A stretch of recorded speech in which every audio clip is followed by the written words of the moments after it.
Jota v Gordon. Who is the best mid-price midfielder to own in FPL, or is it another target altogether? Well, in this brand new series to the channel, I'm going to be pitting the team's pre-season form against their early season fixtures to answer the key questions ahead of FPL Gameweek 1. Help me get this one to 500 likes and subscribe if you don't already. Let's get into it. Starting off with the pre-season form chart then, and I've created my own calculations here to come up with this overall table, and it bears in mind the final 4 fixtures for every side during pre-season. I have lost the final result from Liverpool and Newcastle, who played 2 games in quick succession over the weekend, with an A team in the earlier fixture and a B team in the later one. It's worth noting about what's going on at the bottom of this table, because there are a few teams that are a void. Right at the bottom, it's Leicester City, who have had a terrible pre-season, with Aston Villa, Southampton and Wolves not doing much better. So if you were considering investing in those teams in FPL, I highly recommend you don't. But what's more interesting is what's going on at the top of the table. In third place, we've got Liverpool, who have had a great pre-season. They've won all of their last 4 games. They've been scoring goals for fun, it feels like, in those most recent fixtures as well. They come in third place. Beating them into second, it's Crystal Palace. Again, a very solid pre-season from them in terms of their results, quite closely matched with Liverpool, to be fair. But way out in front, it's Brighton. Some huge results for them: a 5-1, a 4-2 and a 4-0, which is making their assets look highly investable. So let's have a look at the key targets from these sides that make the top 3. Starting off with Liverpool then, and in third place, it's Diogo Jota. Now, the AI predictions haven't quite caught up with his pre-season potential. He's predicted to score 9.8 points over the opening 4 game weeks, but it looks fairly certain that he's going to start the season in the number 9 role for Liverpool. He's done very well there in pre-season: 1 goal, 3 assists. He's one of the most explosive players in the Premier League. If he can stay fit, he's a really exciting prospect, and he saves 5 million from Salah, which is quite significant. I expect their output to be quite closely matched over the opening few game weeks. Jota may be a transfer out waiting to happen, because he will lose his place, you would imagine, at some point to a Gakpo or a Darwin. But that's not going to happen in August. He's playing out of position as a midfielder. In second place, I tend to focus on the team's attacking potential. So it's rare to mention a defender in here, but Trent Alexander-Arnold, we've seen some potential from him now under Arne Slot. He played the final pre-season game for Liverpool against Seville, and he looked incredible in terms of his output there. He got the assist for Jota's goal, which was really encouraging, and he was advanced. We didn't know whether he'd be tracking back, whether he'd invert, but in terms of his positioning in that game, it looked pretty promising. He's predicted to score 20 points over the opening 4 game weeks, which puts him third among defenders, and he is involved in some set pieces still, which is certainly encouraging. Now, taking top spot as my key Liverpool target, it's Salah. The only problem is it's very hard to get Salah and Haaland in our FPL drafts, but Salah is predicted to score 30.1 points over the opening 4 game weeks. That ranks him second of all players. Remember, all of these predictions come from Fantasy Football Hub. You can access them all fully customised with 50% off and win your league or your money back using the link in the description to this video. Now, crucially, Salah is predicted to be the highest scoring player in game week 1 away at Ipswich. The AI predicts him to be the optimal captain pick for game week 1, so ignore him at your peril. In second place then, we had Crystal Palace, and having a look at their assets, well, there's quite a lot to choose between here. The bronze pick goes to both Munoz and Mitchell, the 2 wing-backs. It looks like a 3-4-3 system for Palace to start the season. Both of these attacking, predicted over the first 4 game weeks to score over 13 points, and have both been among the attacking returns in pre-season. So if you've got a 4.5 million defender in your team and you've got a spare $500,000 in the bank and you're not thinking of going with the Palace goalkeeper, then Munoz and Mitchell are quite intriguing options. Now we've also got Kamada, who's a 5.5 million midfielder. It's hard to judge how nailed he is long term because I think there will be a change in Palace's setup once Mateta arrives back from Olympic duty, where he just missed out on the gold medal for France. But Kamada has been active in pre-season. He's had a goal and 2 assists. 15 points is his prediction, so he's one to watch as well. But out in front for Palace, it's Eberechi Eze, who's predicted to score a huge 25.8 points. He's third among midfielders, 5th overall, and you look at the players around him, they're all way more expensive than Eze. He's the talisman of the side, he's on set pieces, he's a 90-minute man. We see him getting his first pre-season minutes on Sunday in their final pre-season friendly, so he can't take the benefit and the credit from those solid pre-season performances, but it certainly puts the Eagles in a good place with Eze at the heart of that. Moving on to top spot though, which was Brighton, and 3 players are picked out from their side. Well, Minter has been the one that's been delivering in pre-season. He's a new signing, he's on that right wing role, 5.5 million midfielder, 3 goals and 2 assists in pre-season. He is so quick, attacking, and I think he could be a great option in FPL.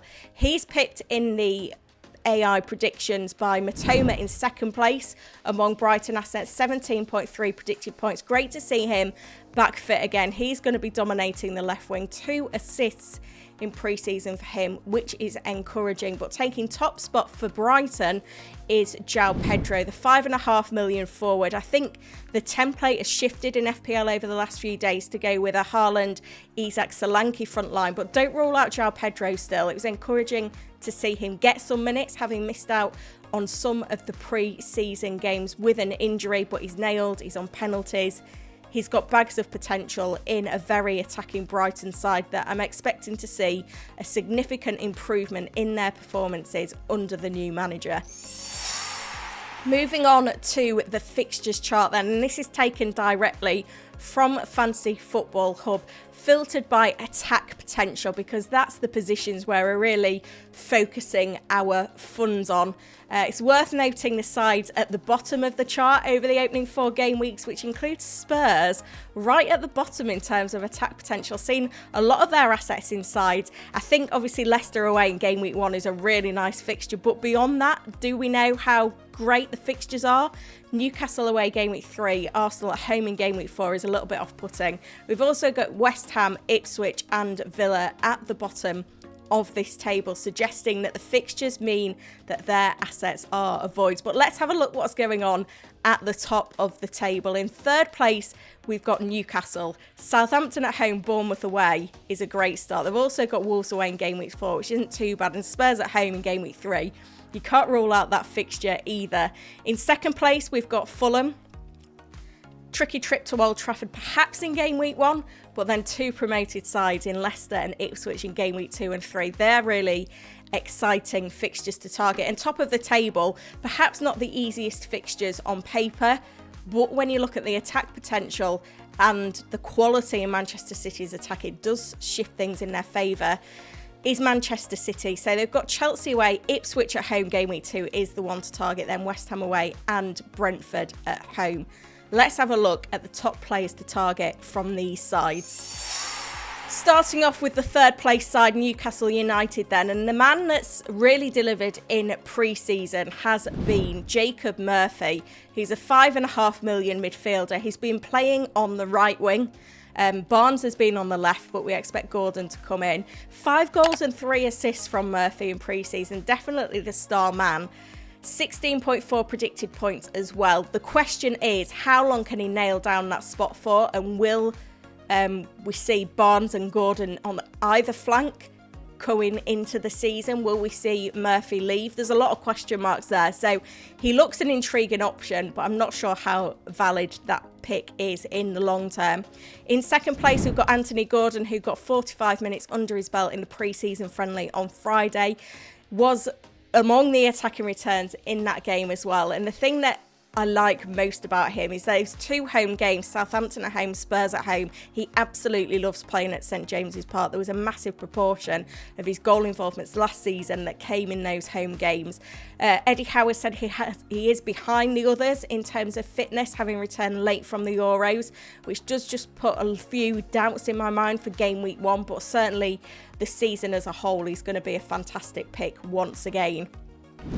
Has to be Isak, though, who takes top spot as the best pick from Newcastle. 3 goals and an assist in pre-season. He's on penalties. He's predicted to score 26.7 points over these opening 4 fixtures.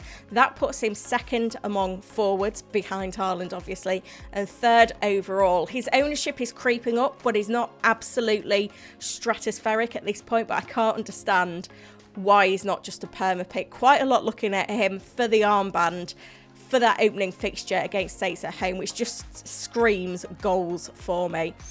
In second place, though, we've got Fulham, another side that are very popular acquisitions for pre-season, not least because they're involved in the Friday night fixture before those 2 promoted sides. In third place, we've got Andreas on 15.8 predicted points. He was quite a popular pick before they signed Smith Rowe, but I think the arrival of Smith Rowe pushes him deeper, but he should still be dominating on set pieces, including penalties, so watch out for him. But Smith Rowe at 5.5 million, probably playing that 10 role, seems like a bargain. He's on 17.6 predicted points. He's already got a couple of goals in pre-season. He is going to be the main man, and at 5.5 million, he's at a really nice price point to slot in your team. He's also cheap enough to bench if you want to some weeks, if you're looking at a rotation with another cheap midfielder.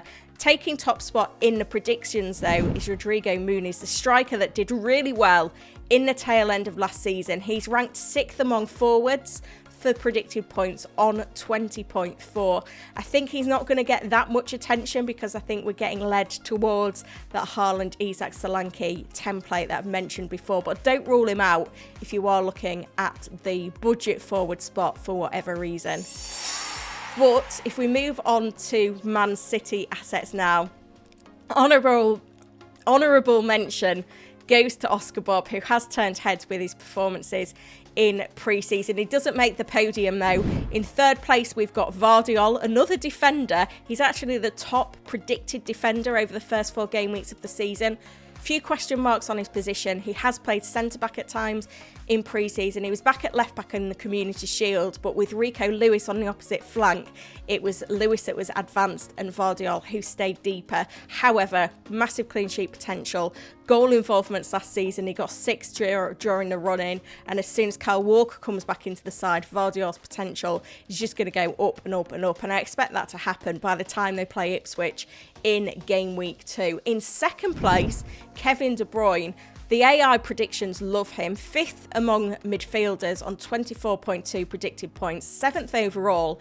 He is becoming a viable option. If you're deciding to go no Haaland, I think De Bruyne will get minutes from the start of the season, and he could have the potential to cover Haaland if that's something that's even possible. But of course, it's Haaland, top of the chart for Manchester City. Top overall, 30.7 predicted points. The best captain pick, according to AI, for game week 2 through to game week 4. He's probably going to be a perma captain in my side. I can't see a way where I don't go without him over this opening phase of the season.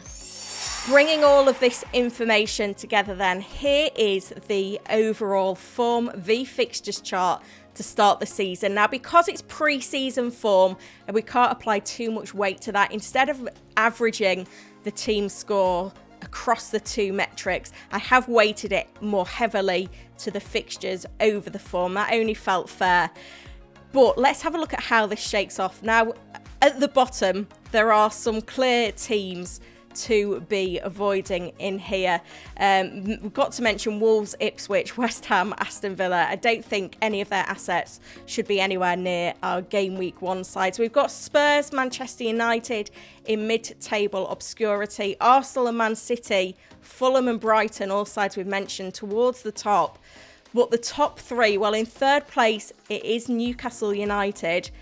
Sorry, I said third place. They're actually joint second with Liverpool. But taking top spot is Crystal Palace. which is really intriguing because before I made this video, I didn't have any Crystal Palace players in my side, certainly not attacking players, whereas now I am having to reconsider, because if we now look across at the 3 key targets for game week 1, these mid-price midfielders, this is what's the most interesting. So in third place, we've got Anthony Gordon. My only reason why I'm not more bullish on him is just that doubt of how many minutes does he play in game week 1. In second place, it's Jota, who played significant minutes in the final pre-season friendly and looked really sharp. That Liverpool front 3 as a whole, we're really starting to click. I think Ipswich away is not a fixture that you turn down. But top of the table now for me, and a player that I need to find a way into my draft, it's Crystal Palace's Eberechi Eze. I can see now, having crunched these numbers, why the AI predictions are so high for him and the potential that he's got, his ownership as well.